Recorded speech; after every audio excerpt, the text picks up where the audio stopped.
안녕하세요. 투자는 단순하게 좋다의 복리입니다. 8월 9일 수요일 오후 3시 47분입니다. 나스닥 일봉 차트, 선물 일봉 차트를 매일매일 확인하고 있습니다. 일단 고점에서 이 올라가는 이 박스권, 1월부터 깨지지 않은 박스권이죠. 네, 지금 박스권 하단으로 점점 내려오고 있어서 저는 이 하단을 터치할 수 있다 라는 말씀을 계속 드리고 있습니다. 그리고 나서 여기서 지지받고 이렇게 올라가든가 아니면 깨고 완전히 잠겨버리든가 아니면 살짝 이탈했다가 다시 박스권을 회복하는 총 3가지 시나리오 중 무엇이든 나올 수 있다. 이렇게 보시면 될 것 같습니다. 어제 미국장이 하락을 하다가 낙폭을 반절 정도 줄였습니다. 그 이유를 살펴보면 연준 위원분 중에 몇 분이 연내 금리 인상 더 안 해도 될 것 같다 라고 한 분은 얘기했고 또 한 분은 내년에 금리 내릴 수 있다 라고 이렇게 얘기를 했어요. 그렇게 되니까 시장에서 좀 안도를 했죠. 그리고 미국 국채 발행이 장기채 발행이 계속된다고 말씀을 드렸죠. 그런데 금리가 최종 확정된 금리가 좀 낮았어요. 이 얘기는 수요가 많았다는 뜻이에요. 국채를 누가 사주나 해서 좀 걱정을 했었는데 예상외로 좀 수요가 많았다는 안도감이 축소의 원인입니다. 현재 시장의 불안 요소는 뭘까요? 유가가 어제 제가 저녁에 올려드린 영상에서 하락하고 있었는데 다시 원위치해버렸죠. 그래서 인플레이션이 이제 겨울도 다가오고 있어서 다시 올라가는 거 아니냐.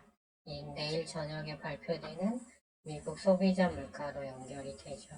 이게 예측치를 보니까 다 전월 대비 올라가는 걸로 나왔습니다.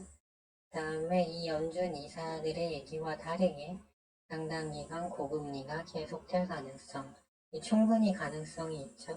왜냐하면 금리를 인하해주면 인플레이션 고삐가 풀릴 수 있기 때문이죠. 그리고 무디스가 미국 지역은행 신용등급을 하향하고 총 10곳이죠. 그리고 7개 대형은행에 대해서는 하향 예고를 했습니다. 그 이유가 뭔가 봤더니 미국 이게 이 은행들이 기초 자산으로 하고 있는 미국 국채 손실이 하나입니다. 제로 금리일 때 샀는데 미국 금리가 지금 10년물이 4%를 넘었으니까 이 국채 손실액이 어마어마하죠. 그리고 상업용 부동산 여기 투자해뒀던 자금의 만기일이 있죠. 근데 이게 하반기에 몰려있다고 말씀드렸죠. 그래서 이거가 부실화될 가능성을 언급을 한 겁니다. 그리고 또 하나, 중국 그 건설업체 하나가 지금 부도액이 또 나왔는데, 오늘 미국 소비자 물가가 마이너스를 기록했어요. 얼마나 경기가 안 좋으면 마이너스까지 갔을까. 이런 불안감이 현재 시장의 불안 요소입니다. 따라서 지금 시장은 말 한마디, 지표 하나에 일희일비하는 장세입니다. 따라서 여기서 기준선이 될 만한 건 단순하게 가는 게 제일 좋으니까 난 이런 건 모르겠고 이 3가지 중 하나다.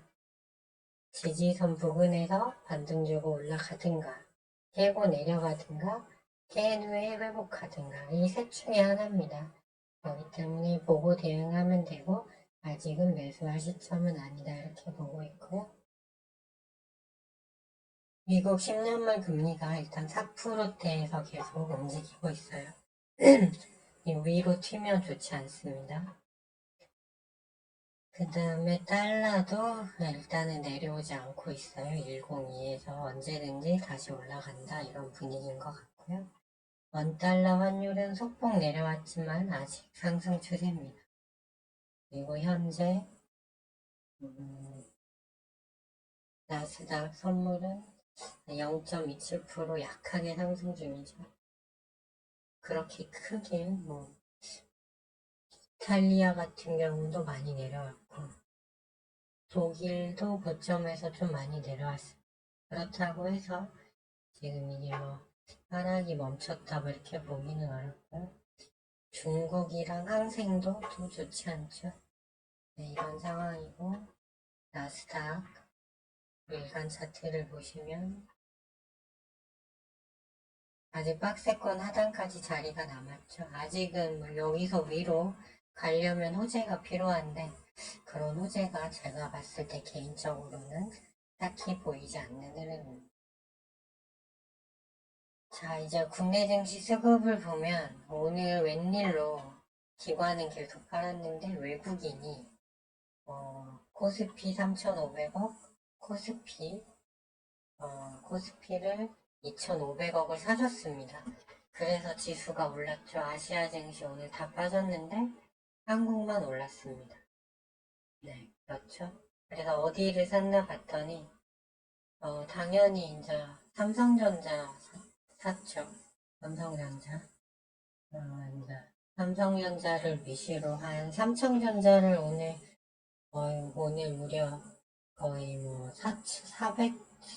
400만 주 정도로 메인이 땡겼어요. 그래서 코스피에서는 3,500억이 삼성전자로 간 거고, 코스닥 2,500억은 오늘 완전 바이오 제약의 날이었거든요.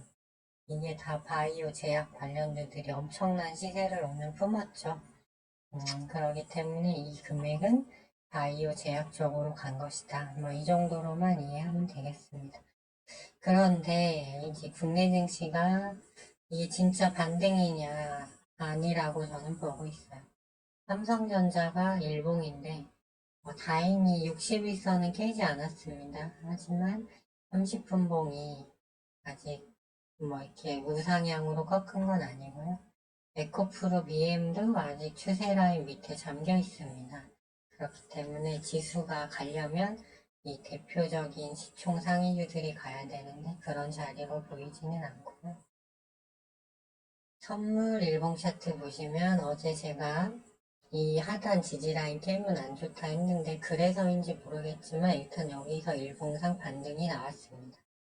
좀 다행스러운 모습이죠. 하지만 아직 그렇다고 해서 여기서 이제 하단 찍었으니까 계속 올라간다 뭐 이렇게는 확 보지 않고 있어요. 확인이 필요하고 코스닥도 정확히 하단 지지라인에서 반등이 나왔습니다. 분봉을 보면 이제 여기서 반등이 나왔지만 아직 추세 반등으로 보기는 좀 어려움이 있다. 며칠 더 확인을 해야 된다 이렇게 보이고요.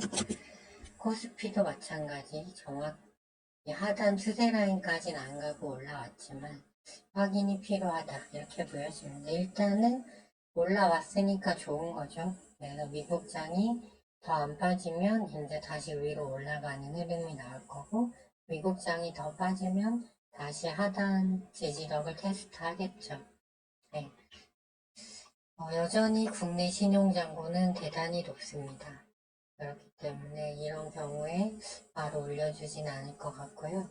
가만히 흐름을 보니까 반도체와 2차 전지는 여전히 좀 흐름이 약해요. 그리고 개별주 로봇, 인공지능, 바이오 제약 이렇게 크게 3개 테마가 제 생각에는 돌아가면서 계속 시세를 주는 흐름이 나올 것 같습니다. 그래서 저는 계속 지수 분봉상 투매 시그널이 뜨는 날 일단 매수에 들어갈 예정이고요. 단타를 잘 하시는 분들은 포지션을 제로로 세팅해놨다가 오늘 아침에 여기 바이오 제약주들 보면 갭을 떠서간 애들이 거의 없어요. 그렇기 때문에 당일날 아침 페잉 했을 때 외국인 수급 확인하고 그 다음에 올라가는 섹터 있으면 단타식으로만 대응하는 매매는 가능하지 않나 이렇게 보고 있습니다.